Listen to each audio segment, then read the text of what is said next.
दोस्तों, संजीवनी संस्कृत वाणी में आप सभी का बहुत बहुत स्वागत है। दोस्तों, आज हम लेकर के आए हैं नीति शतकम। नीति शतकम जो बहुत बहुत इम्पॉर्टेंट है। इसके बाद हम शुरू करते हैं 707। क्वेश्चन नंबर क्या है? 707 है क्वेश्चन नंबर नीति शतकम। ये क्वेश्चन नंबर पहला है, तो इसको हम शुरू करते हैं। क्या नीति शतकानुसारम मूर्खाणाम आभूषणम किम, अर्थात नीति शतकम के अनुसार मूर्खाणाम आभूषणम किम, मूर्खों की आभूषण क्या है? मौनम परम भूषणम ना, मौनम परम भूषणम। इसमें ऑप्शन नंबर ए है हार है, ऑप्शन नंबर बी है वाचालत्वम, ऑप्शन नंबर सी है मौनम, ऑप्शन नंबर डी है करस्थम पुस्तकम। ठीक, हाथ में पुस्तक। क्या है? पहला हार है, वाचालत्म अधिक बोलना, तीसरा मौन है, मौन धारण करना, चौथा है करस्थम अर्थात हाथ में पुस्तक को धारण करना। तो ये तो इजी क्वेश्चन है, सभी को पता है। इसमें क्या है? मौनम परम भूषण, मूर्खों का आभूषण जो है, अर्थात सभा में अगर शांत रहते हैं तो उनकी मूर्खता कोई नहीं जान पाता है। तो क्या उनका जो है मौन ही परम आभूषण है। इसके बाद इसके व्याख्या देखते हैं। व्याख्या क्या है? आंसर सी के नीति शतकानुसारम मूर्खाणाम आभूषणम मौनम है ना, मूर्खों का आभूषण क्या है? मौन है। नीति शतकम के अनुसार मौन मूर्खों का आभूषण है। विभूषणम मौन पंडिता नाम, चुप रहना अपंडितों का आभूषण है। मूर्ख जब तक बोलते नहीं तब तक उनके मूर्खता का भेद नहीं खुलता, इसलिए उनको चुप रहना ही उनका आभूषण है। क्वेश्चन नंबर 708 है, धनस्य महत्ताम कस्मिन् वाक्ये अकथयत्। धनस्य महत्ताम कस्मिन् वाक्ये अकथयत्, अर्थात जो है धन की महत्ता को किस वाक्य में कहा गया है। ठीक, ऑप्शन नंबर ए सर्वे गुणाः काञ्चमाश्रयन्ति, अर्थो हि कन्या परकीयैव तामदेशं प्रेष्य परिग्रहीतुम् आगे जातु ममायम्। अब ऑप्शन नंबर सी क्या? विवेक भ्रष्टानां भवति विनिपातः शतमुखः। डी क्या? नहीं गणयति क्षुद्रो जंतु परिग्रह फलगुताम। तो इसमें ऑप्शन में क्या रहेगा? ए, जिसमें जो धन की मात्रा किसमें दी गई कि सर्वे गुणा कांचम आश्रयन्ते ने, सभी गुण जो है किस पे आश्रय करते हैं? सभी गुण जो है सोने पे आश्रय करते हैं। ठीक ना, इसमें ऑप्शन में क्या रहेगा? ए। अब इसका व्याख्या देख लेते हैं। धनस्य महत्ताम सर्वे गुणाः कांचम आश्रयन्ते, अर्थात जो है अस्मिन् वाक्ये अकथयत्, इस वाक्य में कहा गया, अर्थात धन की महत्ता के सभी गुण सोने में ही निहित रहते हैं, इस वाक्य में कहा गया है। अर्थो ही कन्या परकीय, ये तो सभी को पता ही अभिज्ञान शाकुंतलम का है। विवेका भ्रष्टा नाम, ये जो है विवेका भ्रष्टा नाम भवति विनिपातः शतमुख, जो विवेक से भ्रष्टहीन लोग होते हैं उनका हर तरह से क्या है? शतमुख, सातों तरीके से क्या विनिपात में नष्ट हो जाते हैं ना। अब फिर क्या? न ही गण्यते क्षुद्रो जंती परिग्रह फलगुताम, अर्थात क्षुद्र लोग जो है न ही गण्यते गणना नहीं करते हैं, क्षुद्र जंतु परिग्रह फलगुताम, अर्थात जो क्षुद्र लोग होते हैं वो गणना नहीं करते हैं।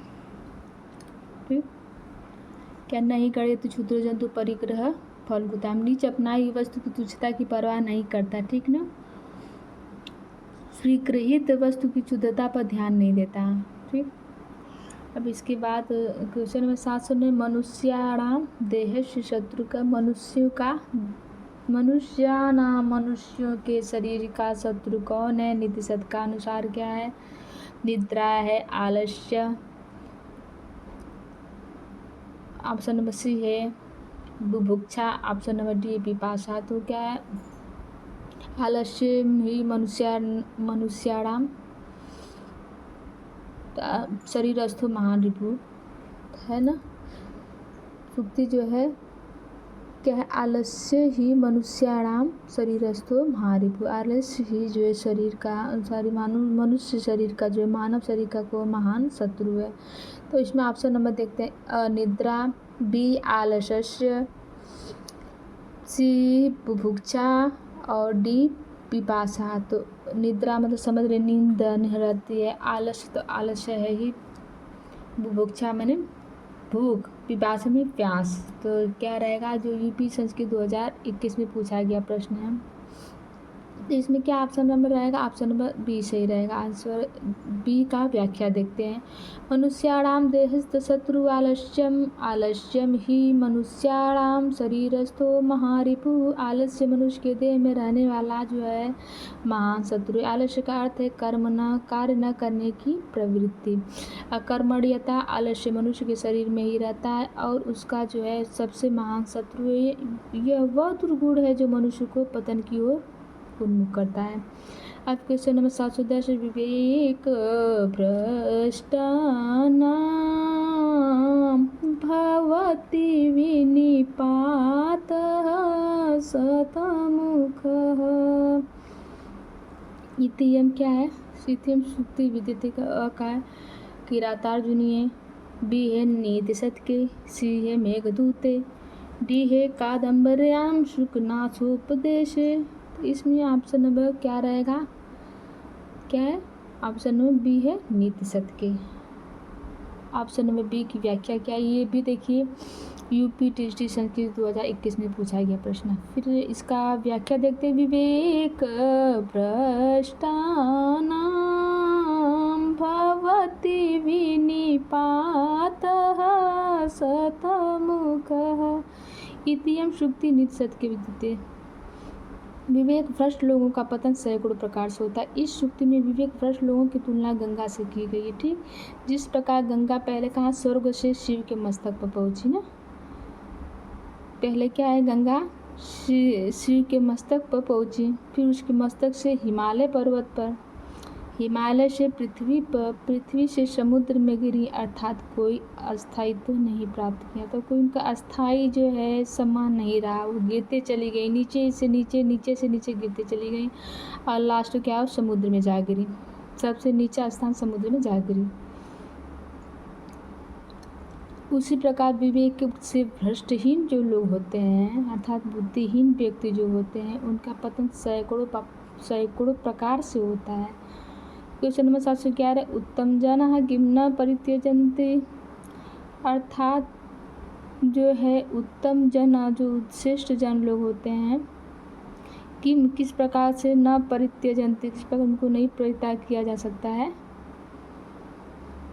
का भर्तृहरि मतानुसार अध्ययनम, धनार्जनम, प्रारब्धम कार्यम, देवार्चनम। तो क्या है, उत्तम जना किम न परित्यजन्ति, क्या नहीं छोड़ते हैं, जो उत्तम जन जो है क्या नहीं छोड़ते हैं। तो इसमें ऑप्शन नंबर क्या रहेगा, सी। अर्थात जो उत्तम जन होता है, जो कार्य को प्रारंभ करने के बाद कितनी भी बाधाएं आए, तो वो अपने कार्य को नहीं छोड़ते। जिस प्रकार आप सभी लोग लगे हुए हैं, कितनी भी बाधाएं आए, लेकिन कल तो किसी न किसी दिन, कल के डेट में तो परीक्षा होनी ही होनी, इसलिए आप लोग भी लगे रहिए। यही उदाहरण आप लोगों के सामने, आप लोगों के साथ सिद्ध होता है कि उत्तम जन किम न परित्यजन्ति, उत्तम जन क्या नहीं त्यागते हैं। तो यही बात है, प्रारंभ कार्य, आपने कार्य प्रारंभ कर दिया है तो पीछे नहीं हटिएगा। अब इसके बाद इसका ये भी देखिए 2021 में पूछा गया प्रश्न। फिर इसके बाद का क्वेश्चन देखते हैं क्या दिया गया है।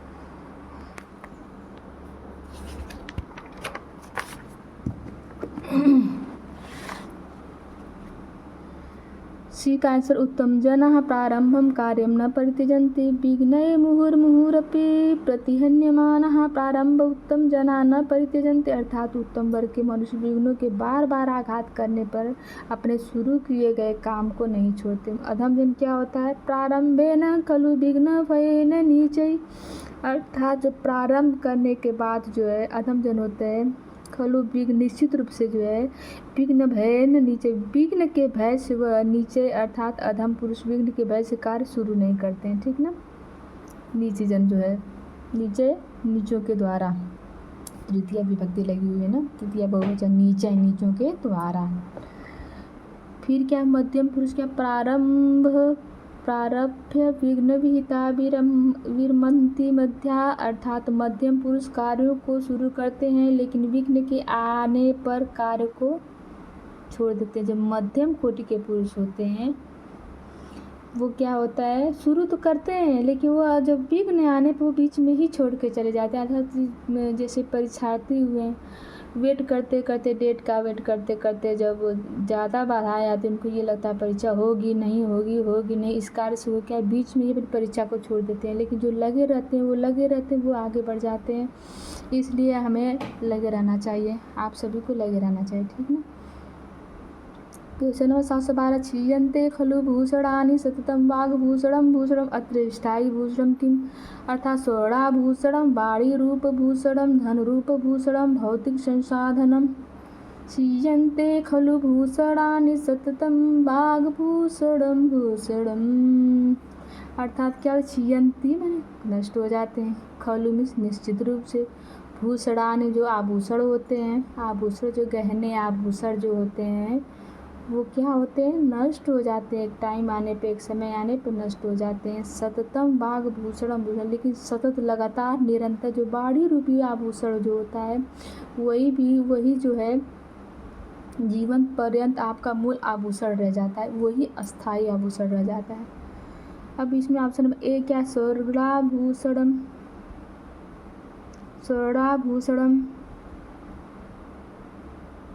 वाणीरूपभूषणं, धनरूपभूषणं, भौतिक संसाधनम। यूपीटीसीटी संस्कृत परीक्षा 2021 में पूछा गया प्रश्न है, क्या है ये, इसमें ऑप्शन नंबर कौन सा रहेगा, वाणीरूपभूषणम।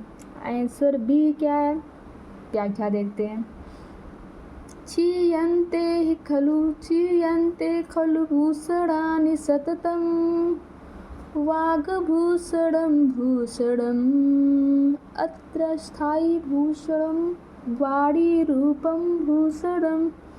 ये सूक्ति भर्तृहरिकृत निधि सदिकम की है। केयूराणि न भूषयन्ति पुरुषं, हारा न चन्द्रोज्ज्वला, न स्नानं न विलेपनं न कुसुमं, नालंकृता मूर्धजा, वाणेका समलंकरोति पुरुषं, या संस्कृता धार्यते। क्षीयन्ते खलु भूषणानि सततं वाग्भूषणं भूषणम्, अर्थात न केयूराणि, न केयूर से बाजूबंदी होता है, जो राजागढ़ जो है अपने बाजुओं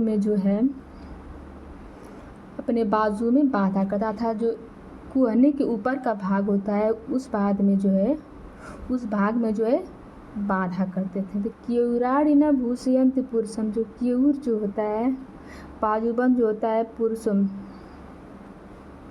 पुरुषों में, जो पुरुषों को सुशोभित नहीं कर सकता है, ठीक। हारा न चंद्रोज्ज्वला, हार नहीं, न चंद्र के अर्थात चंद्रोज्ज्वला, चंद्रमा के कांति के समान उज्ज्वल हार भी जो है पुरुष को जो है सुशोभित नहीं कर सकता है। फिर न स्नानम न विलेपनम न कुसुमम, अर्थात न स्नान करने से, न विलेपन करने से अर्थात तेल या क्रीम जो भी लगाने से, ठीक।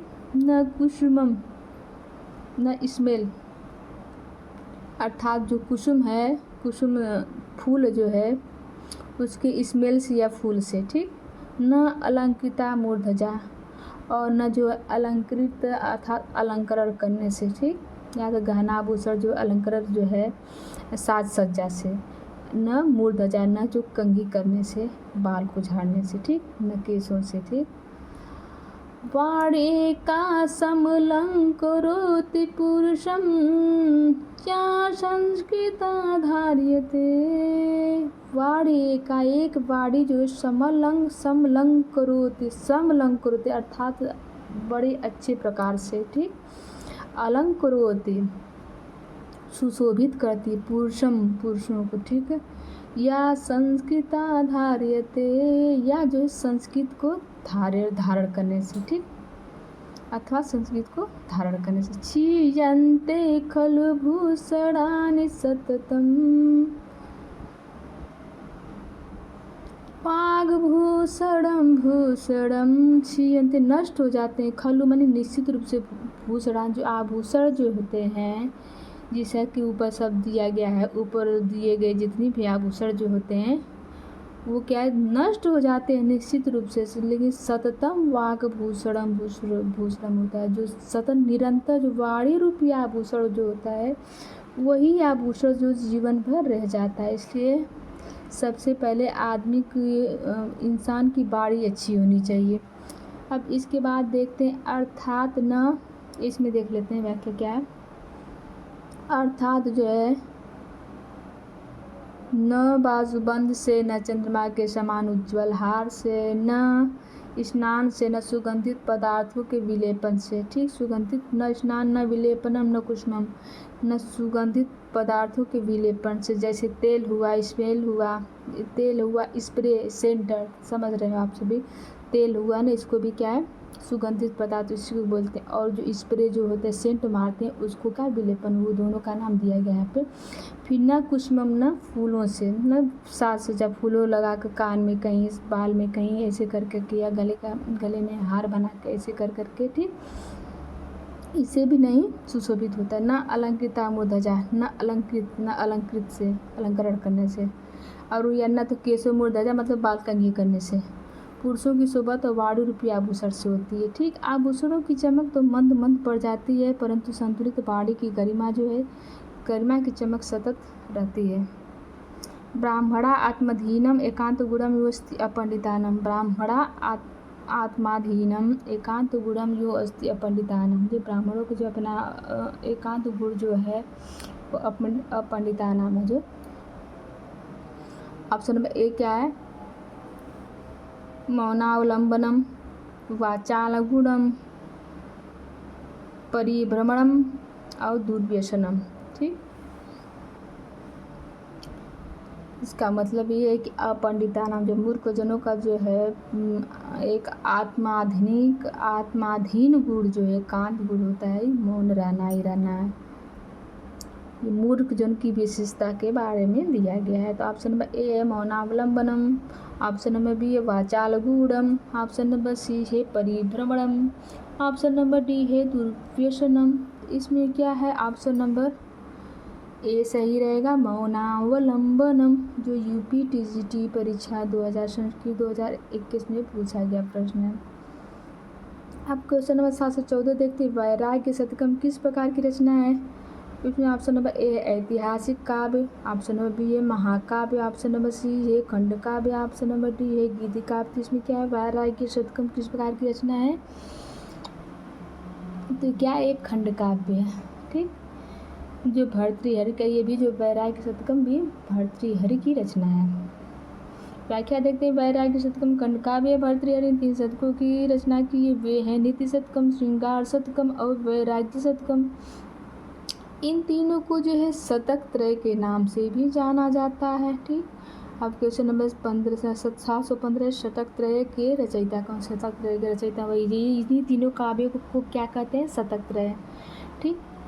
तो ऑप्शन नंबर ए है भट्टी, ऑप्शन नंबर बी है भर्तृहरि, ऑप्शन नंबर सी है कालिदास, तो ऑप्शन नंबर डी है क्या मयूर। तो इसमें क्या ऑप्शन नंबर बी रहेगा भर्तृहरि, जो यूपी टीजीटी परीक्षा 2014 में 2004 में पूछा गया प्रश्न। अब इसकी आप व्याख्या देखते हैं क्या है। शतक त्रय के रचयिता भर्तृहरि है। शतक त्रय में इन्होंने सार्वभौमिक नीति सिद्धांतों को प्रस्तुत किया है। भोगा न भुक्ता वयमेव भुक्ता, यह श्लोकांश किस ग्रंथ से उत्कृत है।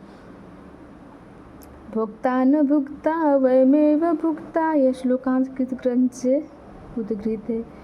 इसमें जो है option number A Amaru Shatakam, option number B है मुद्रा राक्षस, ऑप्शन नंबर सी है काव्य प्रकाश। ऑप्शन नंबर डी है वैराग्य शतकम। तो इसकी व्याख्या क्या होगी? भोगान भुक्ता वयमेव भुक्ता। यह श्लोकांश महाकवि भर्तृहरि के वैराग्य शतक ग्रंथ से उद्गृत है।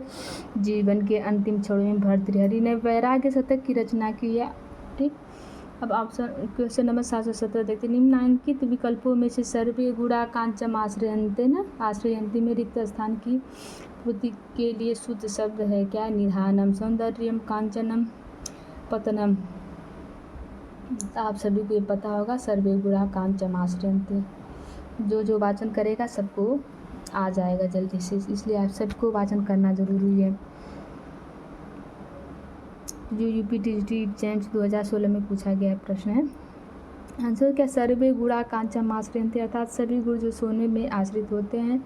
Question number 718। जब विद्वानों के पास बैठ कर कुछ ज्ञान हुआ तो हुआ क्या? कि मैं महामूर्ख हूँ। ठीक, तो इसमें क्वेश्चन नंबर ए, मैं पंडित हूँ, मैं मदान्ध हूँ, मैं सर्वज्ञ हूँ, मैं मूर्ख हूँ। अर्थात मैं ही पंडित, मैं विद्वान हूँ। ठीक, मैं मदान्ध, मद से मैं अंधा हो गया हूँ। मैं सर्वज्ञ, मैं सब कुछ का ज्ञाता हूँ, अर्थात सभी ज्ञान मुझ में, मैं सर्वज्ञ हूँ। अब सबसे ऑप्शन डी है मैं मूर्ख हूँ, अर्थात जो है इसमें ऑप्शन नंबर क्या रहेगा? Option number D. अर्थात जब तक वो अकेले थे, किसी इंसान के बारे में बात की गई है जिसमें भर्तृहरि बताना चाहते हैं कि वो जब तक क्या है, जब तक मैं क्या था, किसी के बारे में कह के ऐसा कहा गया कि जब विद्वानों के पास बैठ गए, जब तक मैं अकेला था लगता था कि मैं ही विद्वान हूँ। जब विद्वानों के बीच में मैं बैठा तो लगा कि मैं सबसे ज़्यादा मूर्ख या मैं ही मूर्ख हूँ। जो यूपीटीसीटी परीक्षा 2016 में पूछा गया प्रश्न है। आंसर, जब विद्वानों के पास बैठकर कुछ ज्ञान होता ज्ञात हुआ कि मैं मूर्ख हूँ। क्वेश्चन नंबर 719 है। जीड़म अंगे सुभाषितम, यहाँ सुभाषितम किसके अंग में अंगस्थ हुआ है? जीड़म अंगे सुभाषितम अर्थात जो है सुभाषित सुंदर बातें जो है हमारे जीड़ शरीर में अंग में ही अंग में ही नष्ट हो रही, जीर्ण हो रही। ठीक, यहाँ सुभाषितम किसके अंग में अंगस्थ हुआ है? ऑप्शन नंबर ए जो है Vishakhadatta, option number B Kalidas के, ऑप्शन नंबर सी है भर्तृहरि के, तथा ऑप्शन नंबर डी है भास के। तो इसमें ऑप्शन नंबर सी रहेगा जीड़म अंगे सुभाषितम। जो सुंदर बातें जो है जीर्ण अंग में जो है स्थित रह गई है, तो इसमें ऑप्शन नंबर सी रहेगा जीड़म अंगे सुभाषितम। यहाँ सुभाषितम भर्तृहरि के अंग में जीर्ण हो गया है। यह सूत्री वाक्य जो है भर्तृहरि कृत निधि शतकम से उद्गृत है। ये भी क्वेश्चन बहुत इंपॉर्टेंट है। जो क्या इधर देखिए क्या है इम्पॉर्टेंट, जीड़म अंगे सुभाषितम जो किसके शरीर में जीर्ण हो रही है। ठीक ना, तो सुभाषितम किसके शरीर में जीर्ण हो रही है या भर्तृहरि के शरीर में क्या जीर्ण हो रहा है? ठीक ना, तो क्या हो जाएगा? जीड़म सुभाषितम जीर्ण हो रहा है। ठीक, अब इसके बाद क्वेश्चन नंबर 720 से निम्न में से कौन सी कृति भर्तृहरि की नहीं है? तो इसमें ऑप्शन नंबर ए वैराग्य शतकम, ऑप्शन नंबर बी है जो भट्टिकाव्यम, ऑप्शन नंबर सी है पंचरात्रम, तथा ऑप्शन नंबर डी है वाक्यपदीयम। तो वैराग्य शतकम जो है आप सभी का पता है, आप वैराग्य शतकम इन्हीं की है। वाक्यपदीयम भी भर्तृ, पंचरात्रम जो है पंचतंत्रम जो है विष्णु शर्मा की है। ठीक ना, इसमें भट्टिकाव्य भी तीनों ने इन्हीं की है। इसमें ऑप्शन नंबर क्या सी रहेगा? व्याख्या देखते। पंचतंत्रम विष्णु शर्मा की प्रसिद्ध कृति है। शेष तीनों भर्तृहरि की कृतियाँ। भर्तृहरि को शतकत्रयी के प्रणेता के नाम से जाना जाता है। भर्तृहरि के शतकत्रयी हैं श्रृंगार शतकम, नीति शतकम, वैराग्य शतकम। क्वेश्चन नंबर 721 विद्वानों के समाज में पंडितों का आभूषण क्या है? मौन रहना। ऑप्शन नंबर ए क्या? मौन, ऑप्शन नंबर बी वाचालता, ऑप्शन नंबर सी अज्ञता ज्ञापन, ऑप्शन नंबर डी स्वातंत्र्य। ठीक, तो इसमें ऑप्शन नंबर क्या रहेगा? विद्वानों के समाज में पंडितों का आभूषण, विद्वानों के समाज में पंडितों का आभूषण है क्या है? मौन। तो इसमें विद्वानों के समाज में पंडितों नहीं अपंडितों का आभूषण जो है मौन रहना। ठीक, यहाँ क्या रहेगा? अपंडितों रहेगा। ठीक, फिर इसका जो है आंसर ए देखते हैं, क्या व्याख्या क्या दिया गया है। विद्वानों के समाज में पंडितों का आभूषण मौन है, विभूषण मौनम अपंडितानाम। नोट आयोग द्वारा कराई गई DGT 2016 परीक्षा के प्रश्न 91 में अपंडिता नाम की जगह पंडिता नाम प्रिंट हो गया। अच्छा, मुझे भी लगा था यहाँ क्यों गलत कर दिया गया। यहाँ पर उसका सुधार कर दिया गया है और उचित उत्तर भी बता दिया गया। ठीक, आयोग द्वारा इस प्रश्न को F कर दिया गया था। क्वेश्चन नंबर 722 क्या है। संपत्सु महताम चित्तम भेतुत्पलम कोमलम। यह सूक्ति जो है कहाँ से ली गई है। ऑप्शन नंबर ए है किरातार्जुनीयम, ऑप्शन नंबर बी है अभिज्ञान शाकुंतलम, ऑप्शन नंबर सी है शिशुपालवधम तथा ऑप्शन नंबर डी है नीति शतकम। इसमें क्या ऑप्शन नंबर जो क्या रहेगा, डी रहेगा। संपत्सु महताम चित्तम भवत उत्पलम उत्कोमलम। ठीक, तो इसमें ऑप्शन में क्या रहेगा, डी। व्याख्या ही देख लेते हैं क्या दिया गया है। आंसर डी नीति शतकम। संपत्सु महताम चित्तम भवत उत्पलम कोमलम, अर्थात संपत्ति काल में भी महात्माओं का चित्त कमल के समान रहता है। संपत्सु संपत्ति काल में महताओं का चित्तम मन चित्त हृदय जो भी है, अब भवत मन होता है, उत्पलम कोमलम उत्पल कोमल अर्थात कमल के समान जो कोमल रहता है। संपत्सु महताम चित्तम भवत उत्पलम कोमलम। संपत्ति काल में भी अर्थात जब आदमी के पास धन होता है, संपत्ति होता है, उसके महताम संपत्सु महताम माता अर्थात महात्मा लोग जो है, श्रेष्ठ लोग, महान लोग जो होते हैं, उनके चित्त मन हृदय जो भी होता है क्या, उत्पल कमल के समान कोमल होता है। यह सूक्ति कहाँ से ली गई, नीति शतकम में। ये भर्तृहरि ने ये बात कही है। ये सूक्ति भर्तृहरि के नीति शतकम से ली गई। क्वेश्चन नंबर 723 निम्नलिखित में से नीति शतकम का सूक्ति वाक्य क्या है। ऑप्शन नंबर ए कर्मायत्तम फलम पुंसाम, ऑप्शन नंबर बी है बुद्धि कर्मानुसारिणी, ऑप्शन नंबर सी है नमः कर्मणे, ऑप्शन नंबर डी है उपयुक्त तीनों। ठीक,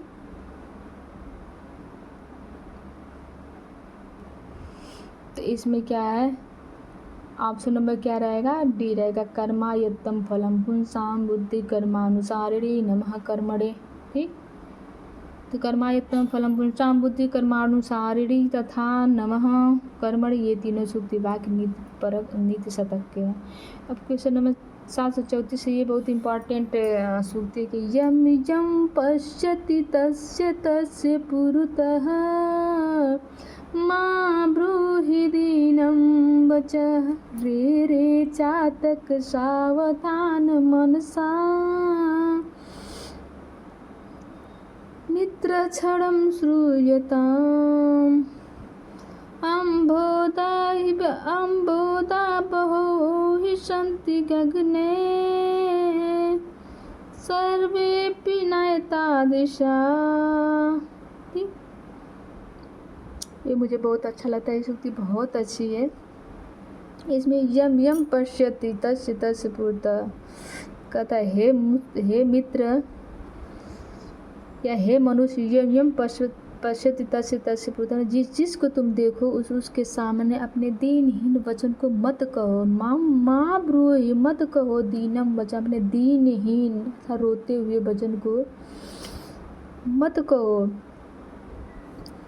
इत कवि कथम कम कथयति, कौन से कवि का है, तो इसमें ऑप्शन नंबर ए है चातकम, ऑप्शन नंबर बी है मानवम, ऑप्शन नंबर सी है देवम, ऑप्शन नंबर डी श्रृंगालम। तो क्या चातक के लिए कहा गया ना, रे रे चातक, तो वो के चातक को बता के हम मानव जात के लोगों को अपॉइंट किया गया है ना, इशारा किया गया है। ठीक, ये जो है हरियाणा PGT एग्जाम 2020 में पूछा गया प्रश्न है। अच्छा प्रश्न लग रहा है, मुझे बहुत अच्छा लग रहा है।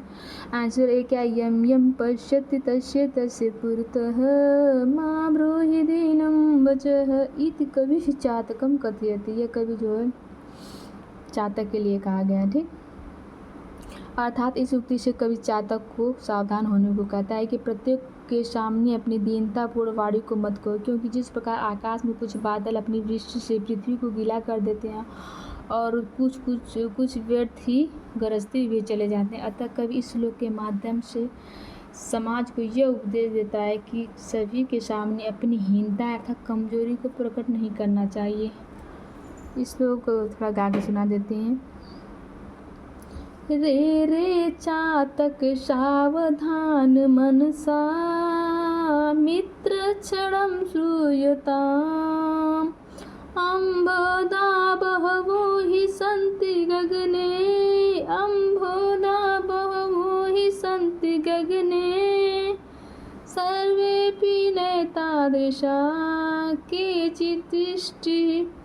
केचित् वृष्टिभिः आद्रयन्ति वसुधां कर्चन्ति केचिद् वृथा यं यं पश्यति तस्य तस्य पुरतो मा ब्रूहि दीनं वचः।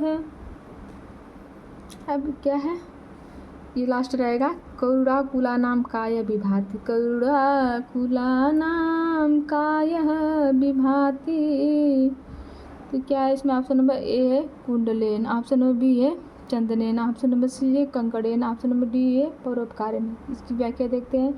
यह उक्ति भर्तृहरि के नीति शतक से अवतरित है। उक्त श्लोकांश का आशय जो करुणामय दयाशील पुरुषों का शरीर जो परोपकार से ही सुशोभित होता है ना। करुणाकुलानाम काय में शरीर होता है, विभाति में सुशोभित होता है। करुणाकुलानाम अर्थात जो है करुणा अर्थात जो दयालुता ही दयालु से युक्त होते हैं अथवा करुणा हृदय वाले जो लोग होते हैं उनका शरीर जो होता है काय शरीर जो विभाति में सुशोभित होता है। ठीक, परोपकार से ही सुशोभित होता है, न कि चंदन लगाने से। वो क्या, न चंदन से न विलेपन से, ये है ना, ऐसे करके करुणाकुलानां काय विभाति ही, करुणाकुलानां काय विभाति। इसकी व्याख्या फिर से देख लेते हैं। यह उक्ति भर्तृहरि के नीति शतकम से अवतरित है। उक्त श्लोकांश का आशय करुणामय दयाशील पुरुषों का शरीर जो परोपकार से ही सुशोभित होता है, न कि चंदन लगाने से, न विलेपन से, न मूर्धजा से, ऐसे करके चंदन लगाने से। दोस्तों आज के लिए इतना ही। दोस्तों वीडियो बनाने में बहुत टाइम लगता है, बहुत मेहनत लगती है। दोस्तों अगर आपको वीडियो अच्छा लग रहा है तो लाइक और सब्सक्राइब ज़रूर कीजिएगा और कमेंट बॉक्स में अपना कमेंट्स देते रहिएगा। तब तक आप सभी को मेरे तरफ से बहुत बहुत नमस्कार।